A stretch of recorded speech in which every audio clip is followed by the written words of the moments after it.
বাংলায় একটা কথা আছে, জাতে টাল সব মাতাল। কিন্তু শিবা মাতাল যতই মদ খাক না কেন, জ্ঞান তার খুব টনটনে।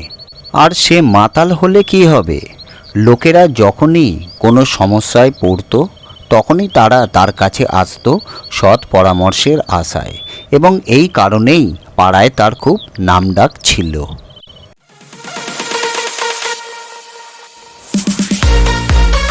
একদিন সবাই মিলে তাকে ধরল যে কিছু মূল্যবান উপদেশ দিতে। সে তখন বলতে শুরু করলো, নিজেকে সস্তা না বানাতে চাইলে এই 5টা টিপস আপনারা মনে রাখবেন। নাম্বার 1, কারো গায়ে পড়ে উপকার করতে যাবেন না।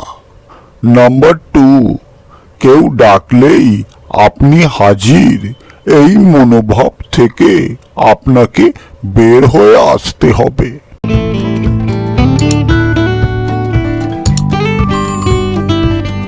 নাম্বার 3, গায়ে পড়ে কাউকে পরামর্শ দিতে যাবেন না। নাম্বার 4, অন্যের জীবনে জোর করে গুরুত্বপূর্ণ হতে যাবেন না।